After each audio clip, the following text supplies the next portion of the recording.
Primeiro torneio do aniversário da cidade. E o assunto é empreendedorismo.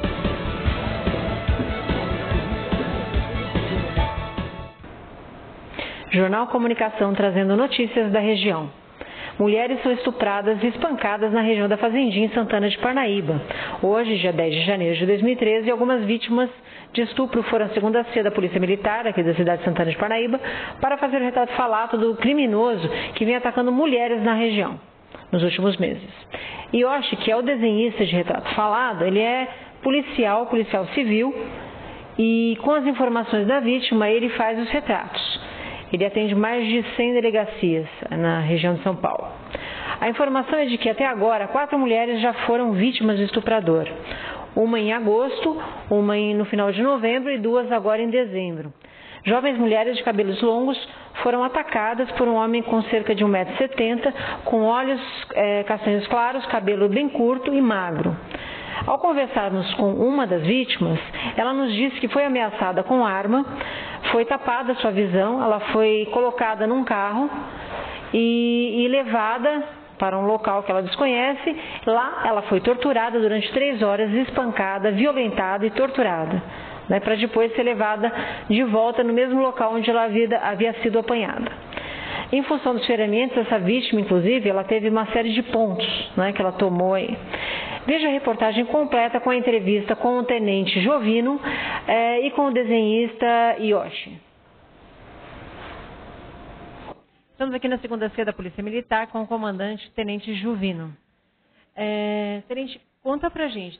A gente viu agora um trabalho que vocês estão fazendo com retrato falado, com Yoshio da Polícia Civil, com vítimas de estupro. Tem havido essas ocorrências aqui em Santana de Parnaíba? Boa tarde a todos. Sim, infelizmente, nós no mês de dezembro tivemos 2 casos de estupro. Isso chamou muito a nossa atenção, porque na nossa cidade, graças a Deus, o índice criminal é muito baixo. E sempre que tem alguma coisa que destoa, nós damos um jeito de diminuir esse índice e tomar ações preventivas para que não ocorra mais. Eu e o capitão Moitinho viemos agora para essa companhia. A gente está tentando estabelecer o nosso trabalho como nós estabelecemos na cidade anterior, que foi de Itapevi. E uma das maneiras de se diminuir índices criminais, de se fazer polícia, é usando da inteligência. E uma das maneiras é o retrato falado. A gente tem o Yoshi, é um profissional que a gente conhece já há algum tempo, já é muito conhecido no nosso meio, e ele trabalha com isso. E não só para esse tipo de crime, mas qualquer tipo de crime, roubo, tráfico, ele trabalha fazendo retrato falado. Então a gente trouxe ele, a gente vai dar notoriedade para esse trabalho que ele está fazendo hoje, para com o apoio da população a gente conseguir identificar e prender esse indivíduo que está fazendo esses crimes horríveis aqui na cidade. Pelo que entendi, tem um caso que foi aqui no centro e um outro caso no Jaguari. Você já tem uma ideia de região de atuação? Tem algum indicador? Na verdade, a vítima mora aqui no centro. Porém, os 2 casos foram do outro lado da cidade, do outro lado do rio. Sim. Então, por isso a gente já tem um local de atuação. Tanto que, depois de ocorrido esses crimes, nós, como já adotamos medidas preventivas.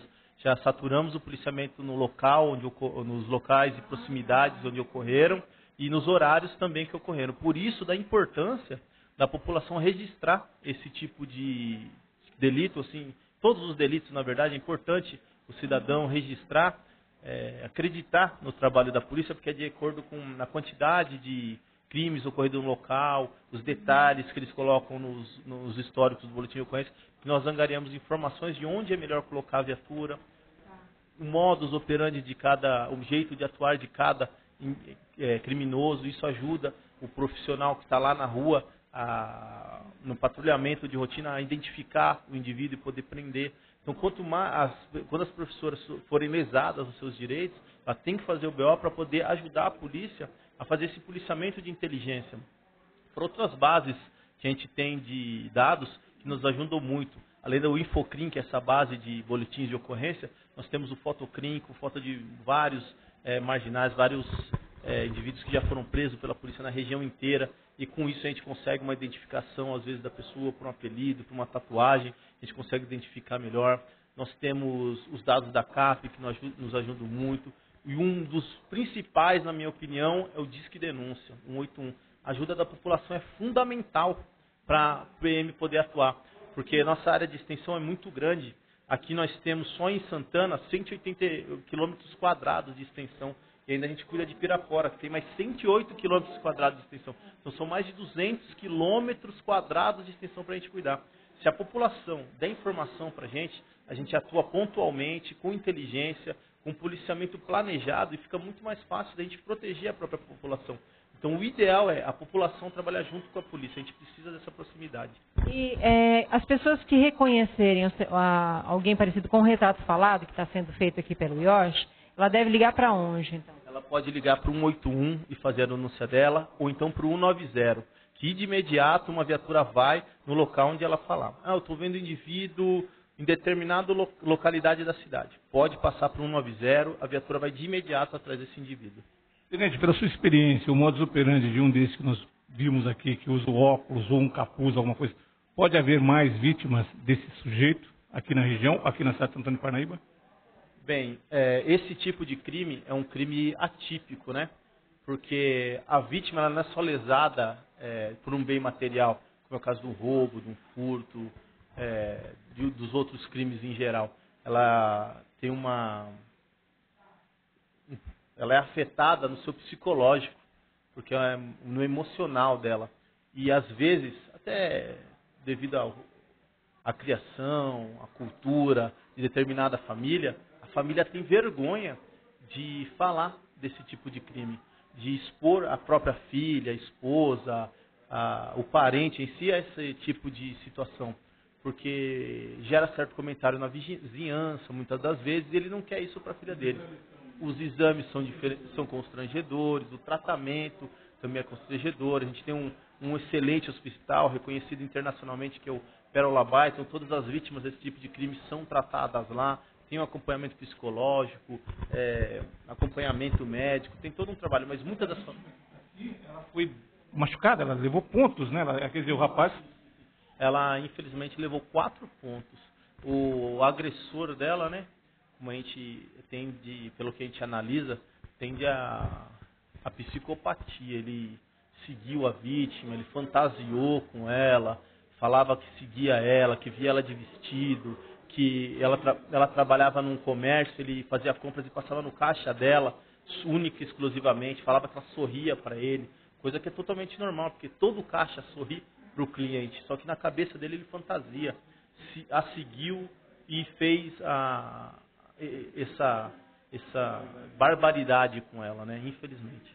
E tem alguma orientação que se possa dar, assim, que tipo de situação você pode evitar para não ter que passar por uma situação como essa, as vítimas passaram com estupradores? Tem alguma coisa que a mulher possa fazer em relação a isso? Bem, é como todo tipo de crime, né? A gente tem que tomar cuidado nos locais que nós andamos, horários, evitar de andar sozinho depois de determinado horário da noite.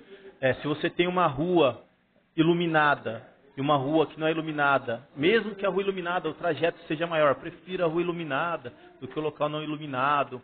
Se você já sabe que naquele local está acontecendo aquele tipo de crime, evite aquele local. E o mais importante, qualquer tipo de situação estranha, alguma coisa, você peça socorro de imediato. Se tiver um telefone, liga para o 190. Se tiver um conhecido, vá para a casa dele, o mais próximo possível. Estamos aqui na segunda-feira da Polícia Militar de Santana de Parnaíba com o desenhista de retrato falado, Yoshi, que é da Polícia Civil. Yoshi, desde quando você desenvolve essa atividade na polícia? Desde 92. Desde 1992 nós fazemos essa parte de retrato falado e de lá para cá não deu para parar mais não. Então, como é que é conduzido o processo? Porque daqui a pouco vai vir uma moça que foi vítima aqui de um estuprador e ela vai descrever. Como é que é esse processo? Bom, primeiramente nós vamos tentar ambientalizar e tirar aquela coisa do trauma dela para ela poder passar tudo que ela lembra, para que nós possamos colocar tudo no papel e isso fazer aquele intercâmbio, né, entre vítima e o policial que vai normalmente caçar a pessoa, né, o bandido. E tem perguntas específicas que são feitas para a vítima para conseguir descrever? Tem, mas assim, isso depende de idade. Então, depende da idade da pessoa, da vítima, da condição social. E às vezes tem aquela coisa, tem o tipo de crime também. Então, tem coisas que... Quando você está lidando com vítimas de estupro, né? Tem alguma característica especial? Geralmente tem uma condição, um contexto de trauma da vítima? Não? É meio delicado. Nessa parte aí, como tem contra a pessoa e o trauma é muito grande. É mais do que quando você é roubado, por exemplo, ou sequestrado em si, né? Mas o estupro é mais delicado ainda. Então, a questão de fazer pergunta depende do que nós vamos desenvolvendo a partir do primeiro momento. Então, dá para saber se dá ou não dá. Às vezes, o grau de desinibir a pessoa também é importante. Chegar e conversar e mostrar que nós estamos aqui para ajudar. E assim, quem descreve melhor, os homens ou as mulheres, na hora de descrever uma pessoa? Bom, depende da quantidade e do tempo de contato. Então, tem esses detalhes também. Numa situação de estupro, eu imagino que a pessoa acaba vendo o rosto, não? Muitas vezes não. Não porque tem a questão de não querer ver porque você se sente constrangida. Então, às vezes a gente acha que teve contato direto porque estava próximo, mas a gente tem que chegar ao ponto de chegar a respeitar esse momento, né? Então, tem outro tipo de abordagem que nós fazemos depois. Quando tem um choque assim, acaba afetando a memória da pessoa, né? Não? Às vezes sim, às vezes não. Cada ser humano tem uma particularidade, né? É o tipo de reação que ela vai ter. Deixa eu fazer uma pergunta para você, Yoshi. Com o advento da computação gráfica, né? Hoje nós temos o computador que gera também o retrato falado, né? A sua função, ela perde um pouco ou ela se mantém com o mesmo valor que do passado? Bom, o valor ele continua, porque é o seguinte, o computador como o lápis, ele é um instrumento de trabalho, né? Então tudo depende do seu profissionalismo para chegar no resultado. Se a pessoa sabe mexer bem no computador e sabe fazer as perguntas para montar, já chega àquele objetivo. No meu caso, que eu já vim fazendo muitas vezes, chega uma hora que automaticamente já vai saindo. Então dá para se direcionar. Diz uma coisa, como é que você forma a imagem quando a pessoa está passando para você? Como é que você, na sua cabeça, você vai visualizando para chegar próximo da imagem que ela está ali passando? Como é que acontece esse processo? Bom, existe esse processo? Ou a mão ela automaticamente faz? Ele já vai direcionando. Sim. Né? Então, já em vez de... Porque assim, quem vê fazendo não vê a quantidade de traços que nós fazemos ou tivemos que fazer no decorrer da experiência. Então, você não vai ter aquele traço diferenciando e dando distância do nariz para a boca. Então, isso é uma coisa natural que você sabe que tem isso, tem uma área e vai se traçando e dependendo do tipo de... Também tem, é uma coisa assim que vai somando a altura, a condição climática, o horário que foi abordado, como foi, quem foi, a quantidade de pessoas, se estava muito claro ou muito escuro. Então são fatores que você, levando em consideração, você vai falar, olha, esse cara aqui, desse jeito, o nariz era muito largo, mas ele a vítima é baixinha, ela tem 1,80 m, então, e está em cima da calçada, ela foi abordada embaixo da calçada, então, uma arma, uma faca, Para finalizar, você soube de resultados dos seus quadros, dos seus retratos falados? Você tem uma ideia de quanto deu de resultado, de retorno, de prisões? Prisões, assim, identificações. Né? De casos, a quantidade de casos que a gente já conseguiu fazer, eu creio que eu já passei de 1.500 retratos falados. E assim, pela quantidade de contato de colegas que dão retorno para nós, chega a uns 30%. Isso. Aí depois, no decorrer do tempo, que vamos nos encontrando, lembra daquele caso, lembra daquele tempo, aí a gente vai mentalmente somando tudo isso, né? Mas chega mais ou menos uns 30%. Obrigado. Obrigado.